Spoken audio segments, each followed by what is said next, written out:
Hello everybody and welcome back to the Damage Report. It's a Tuesday. It's also a really big day. We got way too much, so if you wanna know what we're gonna cover, just watch the whole thing and you'll figure it out. So we're gonna launch right into it. As is too often the case, calls for someone in America to go home or go back to your country ended in violence. Police in Milwaukee on Monday were investigating an attack on a Hispanic man as a possible hate crime after the victim, who was severely burned on his face and neck, reported that his attacker threw acid on him and told him to, quote, go back to your country. Video is available to that. I see no newsworthy purpose in showing it to you, but just understand that this is not some sort of crazy allegation. It is videotaped, and he is clearly physically affected by this horrific attack. You can see, if you want more details, the New York Times, I'll show you a screenshot.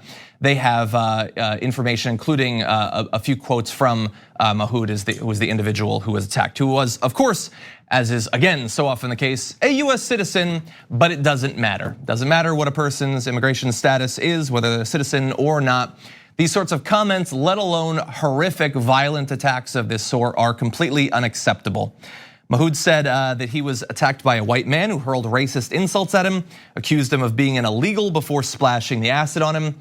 And one has to wonder, how often do you walk around with battery acid? Seems kind of intentional at that point, like this individual was looking to attack someone. And police said that they had arrested a 61-year-old white man in connection with the attack, but as of Monday night, they had not announced any charges nor released the suspect's identity. So, best case scenario, they have found the person, but we can't say for sure at this point. All we can say for sure is that Mahood is going to need people's support, and there is a way that you can give that. GoFundMe account has been set up. You can search for the name Help My Brother Mahood, victim of another hate crime. It has already exceeded its goal, but any support that you could offer, I'm sure, would be much appreciated by both him and his family. And look, this is a horrific attack, worthy in its own right of being covered. But we do need to put this in context because no aspect of this, perhaps even including the battery acid, is unique to this particular case. This is something that we have seen before, that we will see again, that we've seen all too often.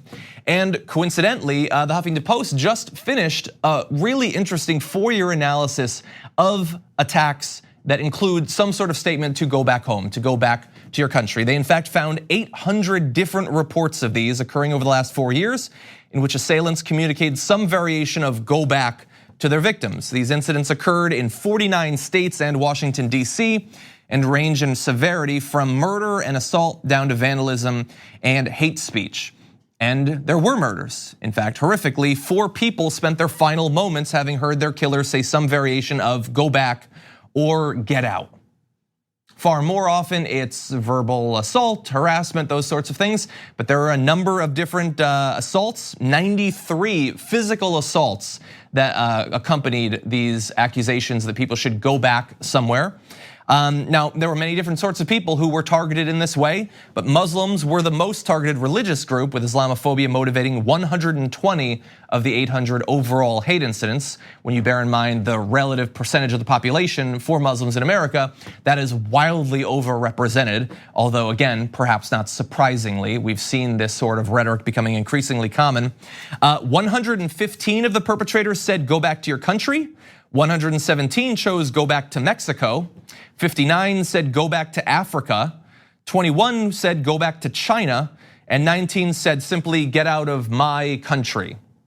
Now, it's not their country, it's everyone's country. And in fact, if anyone was to be excluded from the definition of who belongs in that country, I would say the sorts of people that have conducted these hundreds and hundreds of assaults would be primely positioned for that. Now, so we learned a little bit about those who are being targeted by these attacks. What do we know about those who are launching the attacks? You're gonna be shocked by these results. Of perpetrators whose race was known, 90% were white. Of perpetrators whose gender was known, 75% were men. So a little bit more diversity when it comes to gender. And we probably remember last year the various backyard Beckys and pool Paulas and all of that. There were women in that group as well, but they're almost all white. And the vast majority of them are white men. This is an ever more popular hobby for a certain sort of person. But here's the thing, it's one thing to identify their race. and their gender. But there was another common element there, not as common as those, but a staggering 20% of the perpetrators, while targeting their victims, invoked Donald Trump's name or his campaign's slogans. Now, this is a 4-year analysis. It goes back to 2015. This was just as Trump's whole thing, his whole movement was getting off the ground. So we can't, for all of these, imply that it was even out there to influence it, let alone specifically say for any one instance it happened because of Donald Trump. But it is becoming more common, and literally hundreds of these involved direct references to their love for Donald Trump, the MAGA movement, and all of that. And what do you know? It seems to be linked pretty heavily to racism and also to violence as well. Today we have a new victim, Mahood, who is going to bear the scars for the rest of his life of this sort of hatred that isn't necessarily becoming more common. This sort of racism and attacks, that's been around since before America was America, and it's certainly not going anywhere if Donald Trump moseys on down that old dusty trail. But a lot of people are feeling increasingly okay with doing it publicly, shouting these sorts of things. Some of them even go to rallies specifically to do this sort of thing. I'll let you decide which ones those are. But this is a huge problem, not just for individuals, but for all of us to grapple with. How do we fight back against this? How do we gird ourselves for a fight that is going to take years at least, if not decades, for fighting back against these increasingly strong spasms of just outright enthusiastic and violent racism? So that's something to think about. We're gonna take a short break. We come back, a candidate is gonna be joining us, Peter Khalil, who's gonna talk to us about Trump pulling out of the Paris Climate Accords as well as his campaign after this. We need to talk about a relatively new show called the Republic, or UNFTR. As a Young Turks fan, you already know that the government, the media, and corporations are constantly peddling lies that serve the interests of the rich and powerful. But now there's a podcast dedicated to unraveling those lies, debunking the conventional wisdom. In each episode of the Republic, or UNFTR, the host delves into a different historical episode or topic that's generally misunderstood or purposely obfuscated by the so-called powers that be. Featuring in-depth research, razor-sharp commentary, and just the right amount of vulgarity, the UNFTR podcast takes a sledgehammer to what you thought you knew about some of the nation's most sacred historical cows. But don't just take my word for it. The New York Times described UNFTR as consistently compelling and educational, aiming to challenge conventional wisdom and upend the historical narratives that were taught in school. For as the great philosopher Yoda once put it, "You must unlearn what you have learned." And that's true whether you're in Jedi training or you're uprooting and exposing all the propaganda and disinformation you've been fed over the course of your lifetime. So search for UNFTR in your podcast app today and get ready to get informed, angered, and entertained all at the same time.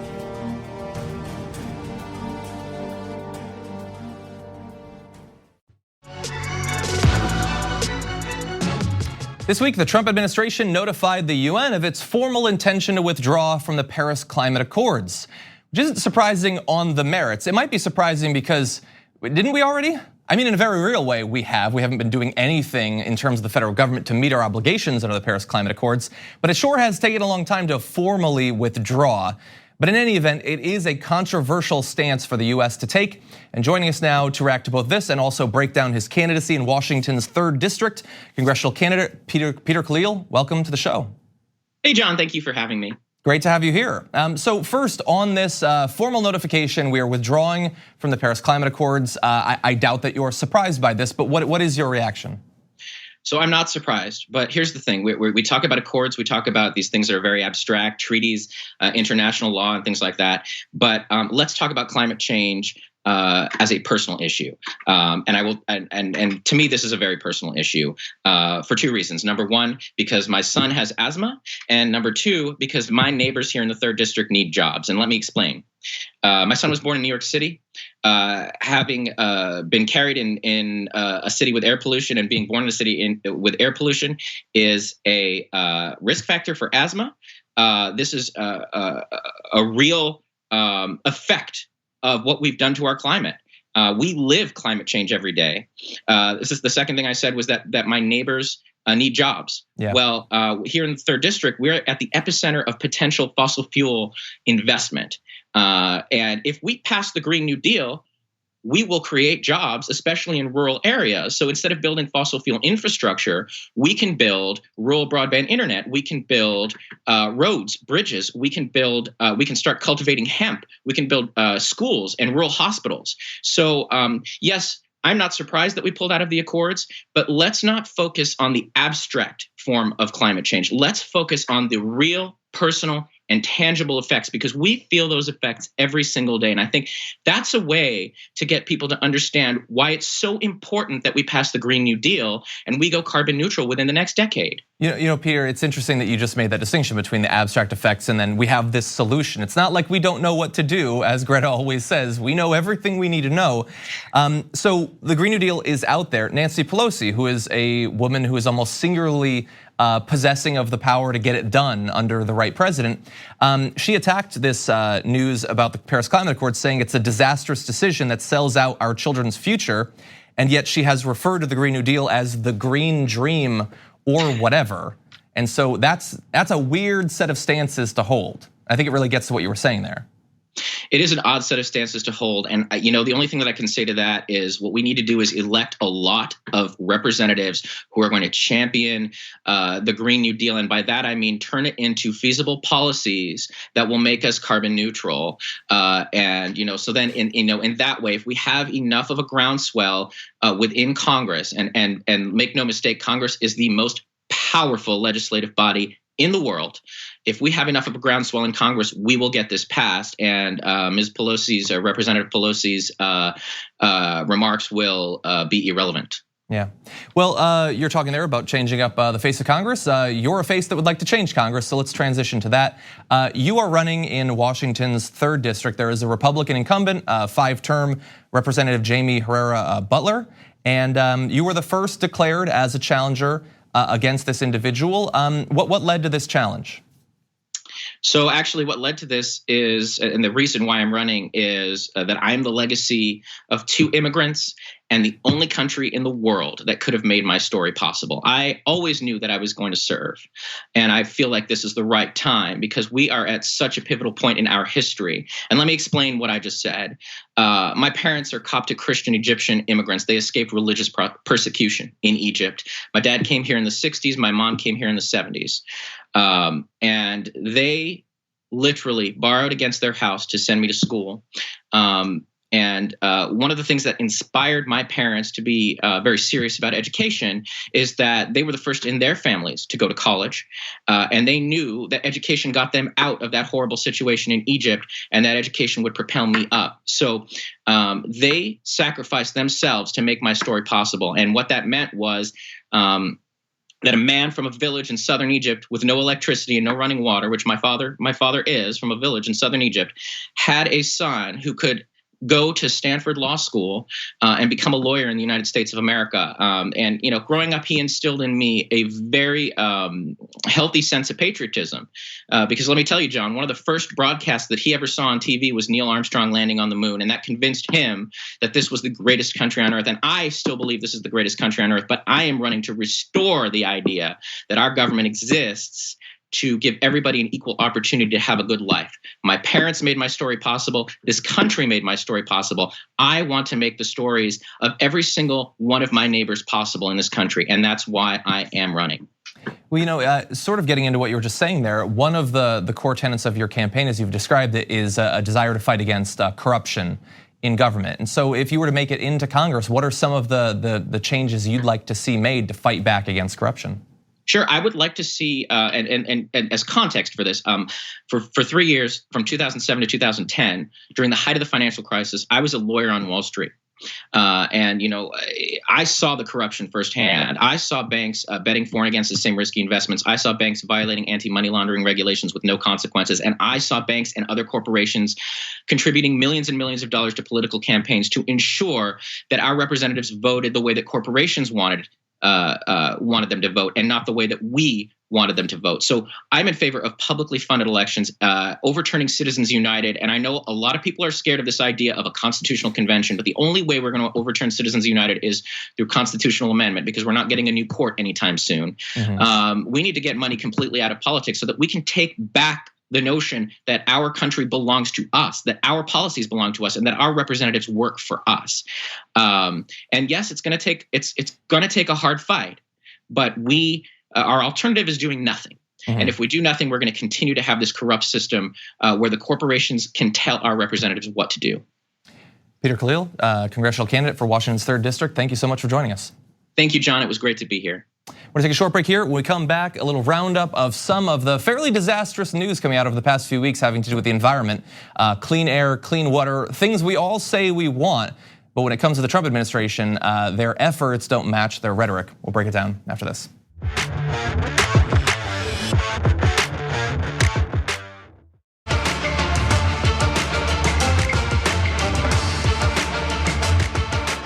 When it comes to the environment and Donald Trump, I think we know that, for instance, on climate change, I think Greta said it best, that trying to change his mind at this point is probably a waste of time. He's being well paid to hold the position that he has, and he's not going to do anything about climate change in the years remaining as president. But here's the thing, supposedly on things outside of climate change, he does care, and we should have certain expectations. For instance, he says very often, I want clean air and clean water, and have been making great strides in improving America's environment. But American taxpayers and American workers shouldn't pay to clean up other countries' pollution. Okay, well that's other countries' pollutions. Presumably we can still pay to clean up our own pollution though, right? In the water and in the air. He said, I am committed to keeping our air and water clean, but always remember that economic growth enhances environmental protection. Jobs matter. So that second part there, well, the middle part, is a lie. But it does reveal a little bit of a truth of what he believes about this. Sure, he likes the idea of clean air and clean water, but he really likes economic growth. And while economic growth does not actually make the environment better, which we'll get into, he thinks that that is a worthy trade-off there. And that's really the problem, because over the past month or so, I've seen multiple different studies where you have had a possible trade-off. You've had what's good for the environment and what's good for a very narrow set of corporations, or even just one corporation. And every single time he comes down on the sides of the corporation. So let's catch up a little bit with some of these recent regulation changes when it comes to the environment and what we should expect going forward. The first does have to do with our water, which he loves to talk about, and that has to do with lead. So you're taking a look at this headline, EPA proposes new regulations for lead in drinking water, which sounds good, especially with that photo of the Flint water plant there. But unfortunately, these regulations are not great.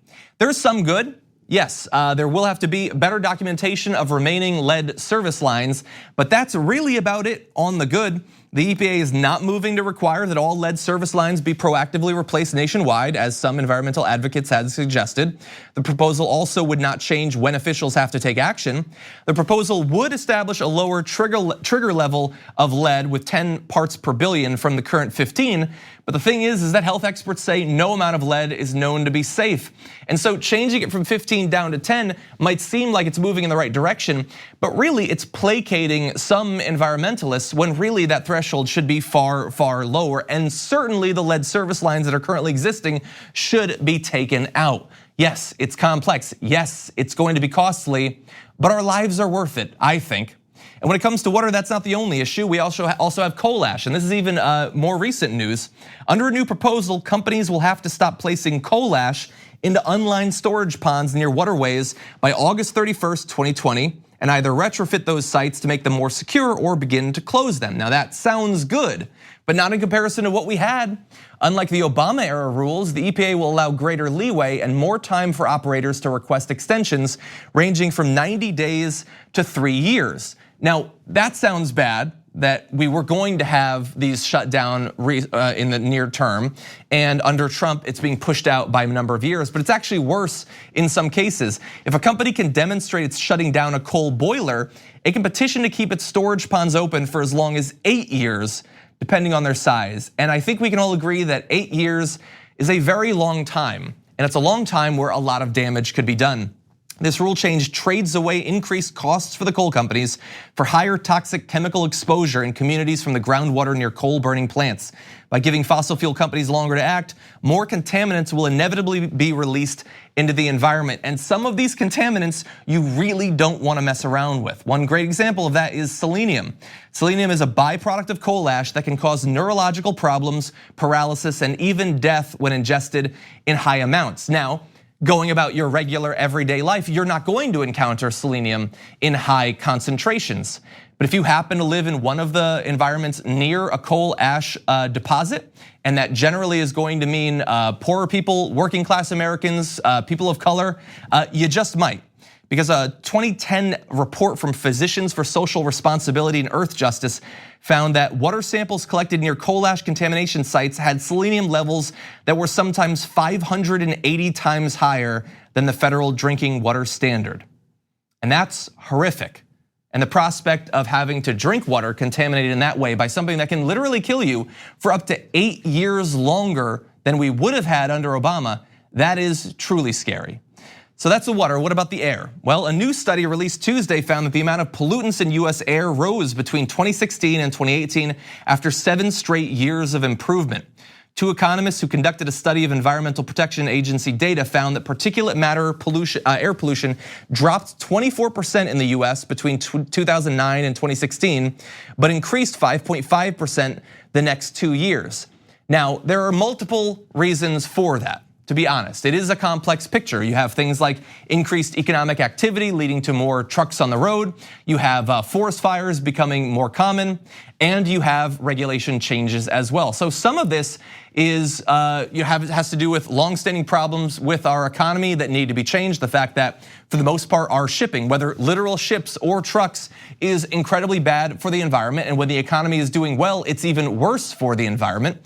Some of it has to do with wildfires, which of course are becoming more common as the climate warms up. So all the more reason to do something about it. You can also get less pollutants in the air, but then you also have regulation changes by the Trump administration that are very fast in how they operate. Within just a couple of years, you have this rise in air pollution, and that rise, 5.5%, that might not sound like a lot, but for thousands of Americans, it was pretty important because that increase was associated with 9,700 premature deaths in 2018 alone. Nearly 10,000 people, or roughly 3 9/11s, died prematurely and unnecessarily because of the air pollution that they were exposed to. And like I said, there's multiple reasons that there was so much air pollution, but some of it was able to be controlled by the Trump administration, and they decided to move in a very different direction than that which had been pursued under the Obama administration. And for thousands and thousands of Americans, it was fatal, that choice. And that was 2018. What about 2019? What about 2020? What if Donald Trump gets a second term? What if those regulation changes aren't changed once again? How many thousands of Americans will die because Donald Trump feels like some of these companies can save a little bit of money by not having to undergo retrofits and regulations and things of that sort? At the very least, tens of thousands, that becomes clear. In addition, by the way, those deaths represent $89 billion worth in damages. That's not nearly as important as the lives lost, but look at that there, $89 billion. But interestingly, those companies don't pay that money. Coal companies don't pay those $89 billion. The government directly doesn't pay the $89 billions of dollars. We do, our families pay by lost productivity, medical expenses, funerals, and all of that. That cost is on us. And so again, they always love to say that they hate socialism, but when it comes to socializing the gains for private industry, they're perfectly happy to do that, even if it costs thousands of Americans their lives. And then we return to climate change, because as I alluded to there with the air pollution, dealing with climate change could also help some of those thousands of Americans to not die. And we're doing this roundup of environmental news on a pretty important day, that day being the day that the US formally begins to leave the Paris Climate Agreement. Now, we knew that this was going to happen. He announced that he would do this before he became president. Soon after he became president, he said that he was going to pull out. It has apparently taken a while to get the formal gears going on this. But in terms of the years lost, where we could have actually done something, that is what is so devastating here. It doesn't matter at the end of the day if our name happens to be on a list, even if we are the only country to pull out of the pact. So we are number one in something pretty embarrassing there. What matters is the substance. What are we doing in terms of environmental regulations, in terms of subsidizing clean energy, in terms of fundamentally rethinking the way we ship products, the way we consume products, the way we power our homes and our businesses, and the ways that we power our cars as well. All of that needs to be rethought. But unfortunately, much of that has not been done for literally years. We are at best stalling and at worst moving in reverse at a time when we cannot afford to do so. Now, there is a little silver lining here, and that is that while the federal government is deciding not to do anything when it comes to climate change, roughly half of Americans live in a state or in a locale where their government has decided to abide by the Paris Climate Accords, and that is very good news. We are a federal government, we have multiple layers of government, and so it's not all on the federal government. It's tragically, a lot of it is on them, but some of us live in states that are trying to do the right thing, and that is good. And so if you're an environmental activist, and if you're finding it difficult to get anything done at the federal level, refocus your efforts and try to get cities and states to do the right thing. But there's a little bit more dark on top of that silver lining, because while there are states that are doing the right thing, the federal government is also trying to shut down those efforts too. We talked about this recently. Trump is gonna revoke California's authority to set stricter auto emissions rules. And so for all they love to say about they just worship states' rights, when it's the state's right to do right by the environment, they're not so interested in that in Washington, DC, and so they're shutting that down.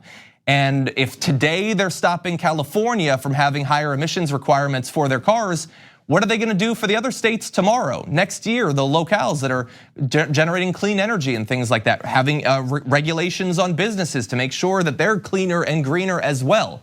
Will the federal government abide that for a second term of Donald Trump? Perhaps it's a gamble that we wanna make.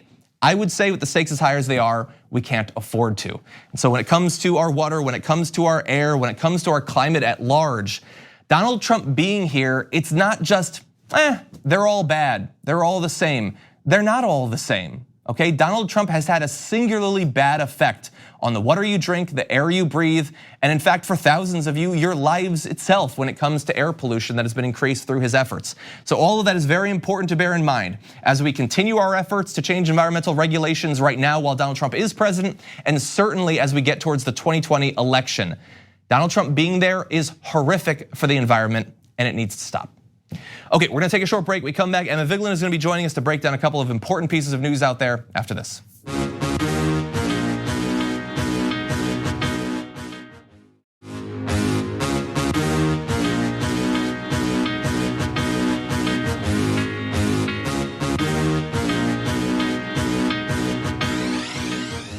Pete Buttigieg has two weird takes on the Democratic primary. The first is that it is already down to just two people, and the second is that somehow he's one of those two. In an interview that's gonna be broadcast on Showtime on Sunday, he said that the race is getting to be a two-way between him and Elizabeth Warren. Quote, "A world where we're getting somewhere is that world where it's coming down to the two of us." This was news to everyone who's watching the polls and knows that we haven't even gotten into the primaries and caucuses yet. But joining us now to break down Pete Buttigieg's read of the Democratic primary, Emma Vigeland of Rebel HQ. Emma, welcome back. Thanks for having me, John. Great to have you here. So I mistakenly thought that there were still like 12 people in this race, but apparently there's only two. What do you think?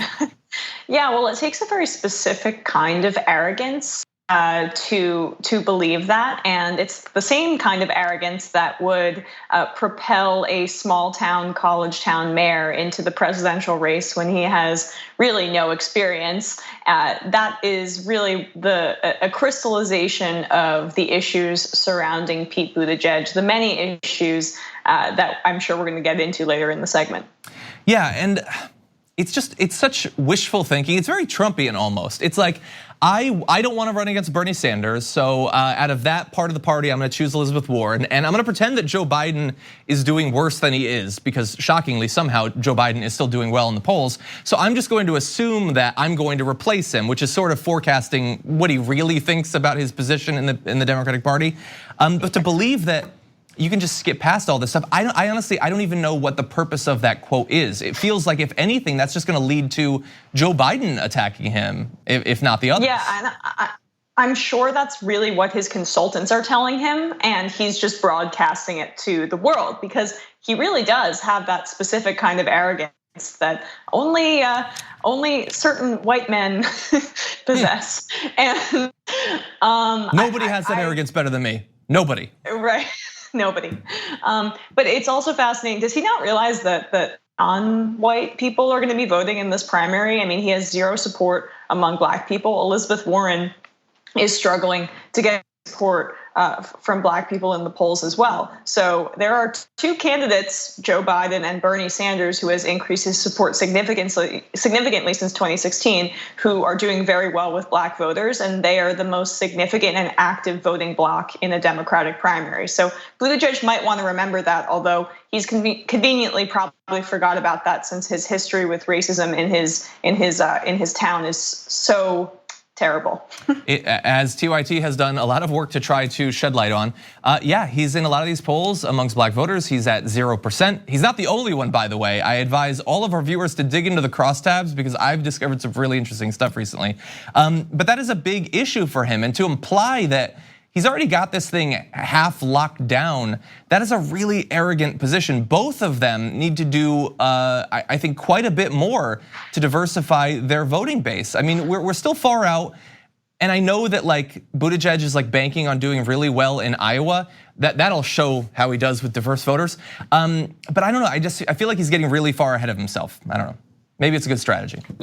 Oh, of course. And for Elizabeth Warren, I don't even necessarily think it's anything she's doing wrong. It's kind of the same thing that happened to Bernie Sanders in 2016, where a lot of Black voters in the South are just naturally skeptical. People in the South, I guess, are naturally skeptical. And Joe Biden has made a lot of inroads based on just his history and his past connection to President Obama. Bernie Sanders being an advocate for the community and getting more name recognition has allowed him to make inroads with Black voters down in the South as well. Elizabeth Warren's a fresher face on the scene, but Buttigieg's actual history with racist policing is going to hurt him, and I imagine it's going to be difficult for him to overcome it, unlike Elizabeth Warren, who can make inroads in that area. Well, let's talk about another area of history for Pete Buttigieg. He's made like a lot of his supporters very happy in the last debate when he was attacking both Bernie Sanders and Elizabeth Warren, but mainly Elizabeth Warren over Medicare for all.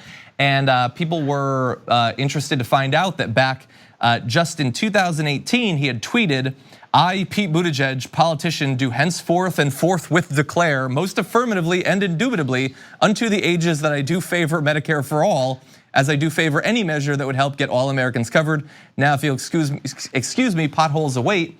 That's not the only tweet, but he had been much more of a proponent of Medicare for all, even to just last year. And now the centerpiece of his campaign on substantive grounds is attacking the very concept of Medicare for all. Because Pete Buttigieg only believes in one thing. Pete Buttigieg. I mean, he went on cable news and talked about how Medicare for all was the compromise position on healthcare, and how we need to talk about it as such, that it's the centrist position as opposed to nationalizing everything or privatizing everything. It's somewhere in between. And then just months later, at the end of the year, he said that in February, he's now saying that Medicare for all is completely impossible and a ridiculous dream, and attacking Elizabeth Warren and Bernie Sanders on those grounds. That's what happens when you're nakedly ambitious and don't have principles. So let's transition to a totally different piece of the news, something that came out this weekend that I really wanted your opinion on. Richard Spencer is a literal Nazi who was involved in the gathering where Heather Heyer was killed by American Nazis. New tape apparently that's come about as a result of Milo's attempt to undercut him in some way shows what his reaction to this tragic, horrible death was. Let's listen to a section which I believe has been carefully censored. I am coming back here every weekend if I have to. Like, this is never over. No. I win, they lose. That's how the world works. They get ruled by people like me. My ancestors enslaved those pieces of. We're gonna win. I rule the world. Those pieces of get ruled by people like me. They look up and see a face like mine looking down at them. That's how the world works. We are gonna destroy this town. But kids, don't ever punch a Nazi in the face. That's important. So there were anti-Semitic slurs. There were him saying proudly that people like him have enslaved other people. That was his response to Nazis killing a counter-protester. And I just want to put it out there, but as many people have noted, Jake Tapper had him on the air to respond to Trump's racist attacks against the Squad like 6 months ago. Yeah, that sounds like someone who is not in their right mind that I hear in New York Penn Station screaming all the time.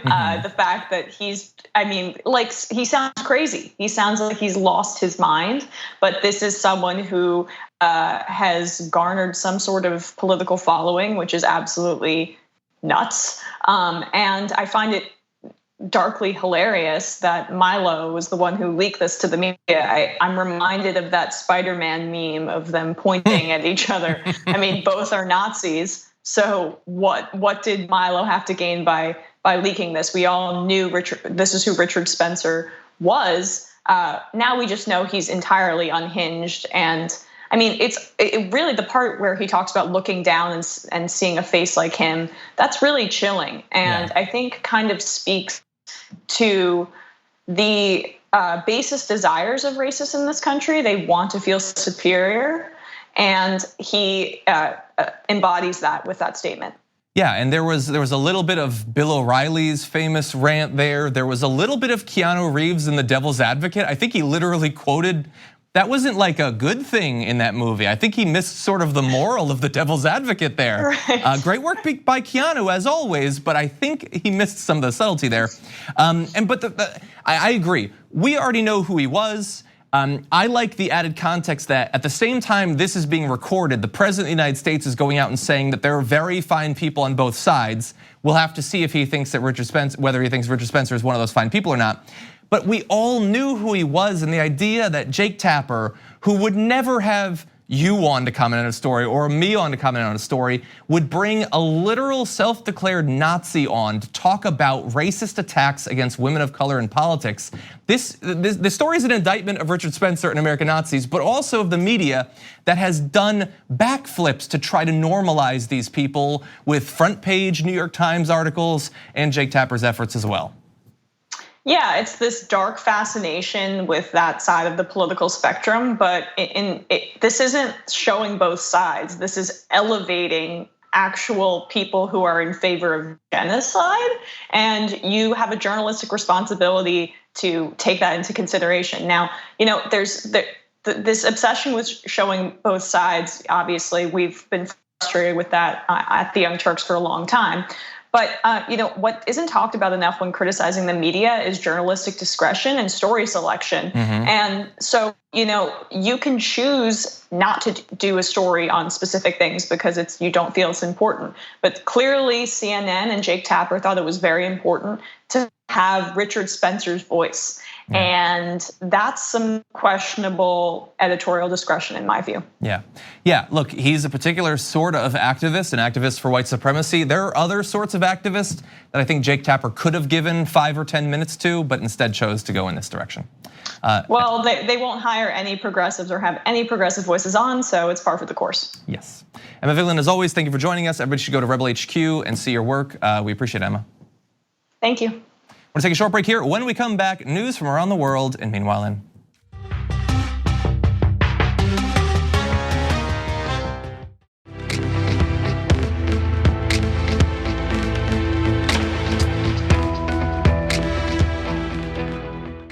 And now news from around the world, and meanwhile in.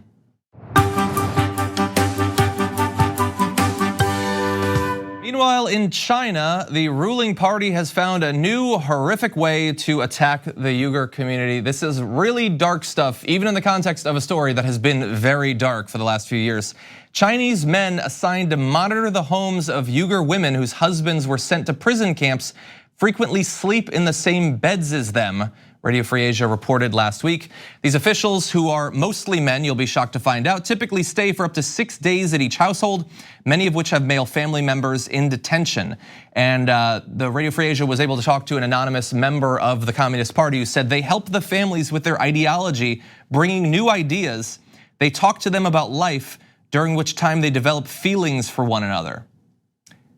That is obviously horrific, disgusting. I think best case scenario, it's terrible. And I think we all know that the best case scenario is not the best case, not the actual case here.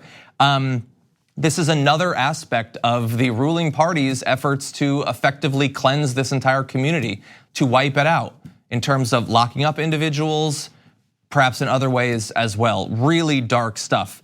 And understand, if you are new to this story, authorities have detained at least 1 million Uyghurs in prison-like camps, euphemistically called re-education centers. Activists have likened the campaign to ethnic cleansing. And we're now finding out new aspects of that ethnic cleansing. One ethnic Kazakh Uyghur woman who fled a detention camp told Haaretz last month that she witnessed a gang rape and medical experiments on other prisoners. She said she was also subject to beatings and food deprivation because another prisoner hugged her. So not much information comes out about what's actually going on in this effort. When it does come out, it is invariably horrific information. This is something that the entire world should be paying attention to, and to the extent that they can, pushing for China to finally stop assaulting in so many different ways this community. But as of right now, they're apparently still experimenting with new horrors. Meanwhile,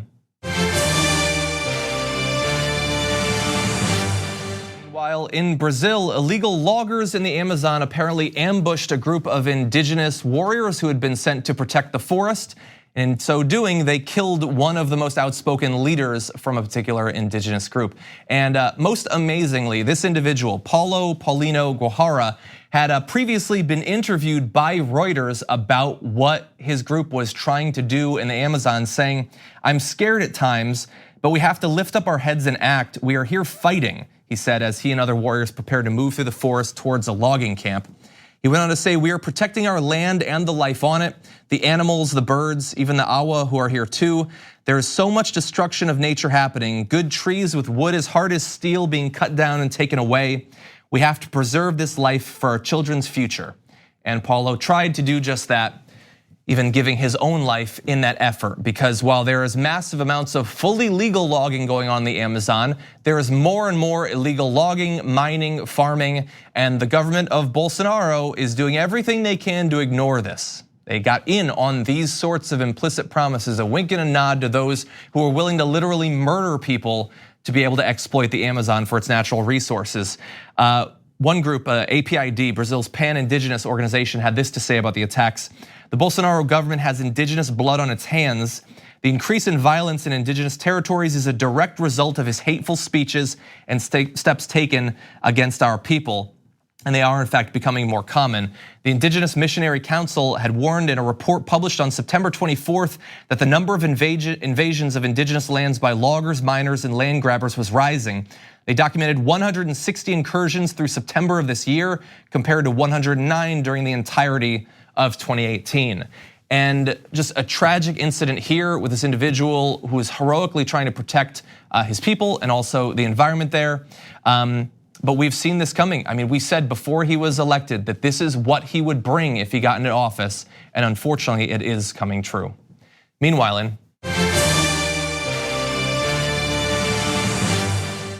in the German city of Nuremberg, they have this really interesting tradition. It's their Christmas market. It dates back to 1530, and their Christmas market is one of the oldest and most famous in the world, drawing about 2 million visitors to the Bavarian city every winter. Each year, organizers choose a local young person for the role of, quote, Christ child, an honorary role. This time, they chose an individual who was both a woman and also non-white, which seems like a good effort. But unfortunately, there are horrific people in Germany that reacted horrifically to this. This is from a Facebook post by the far-right AfD party, who said, "Nuremberg has a new Christ child. One day we're going to go the way of the Indians," comparing white Germans to Native Americans. This party is becoming more common in recent years. It formed just in 2013, and just 2 years later captured more than 12% of the vote nationally in Germany, so that should scare you. The mayor of Nuremberg responded by saying, "You would laugh about it if you didn't know these guys are serious, but you could cry about this level of misanthropy." And Benigna Muncy, who's the individual who is playing the Christ child in this case, reacted amazingly to the threats against her, saying, "I am surprised by the positive responses I've received. They say, cheer up, not all people are so negative, we're behind you." I was very happy about that. And a great honor for this individual, and hopefully one that will not be further sullied by the worst in German society. Okay, thank you everybody for watching. It's been a big show, appreciate you getting through it. Lots more planned for the rest of this week. We'll see you tomorrow morning with J.R. Jackson, in fact.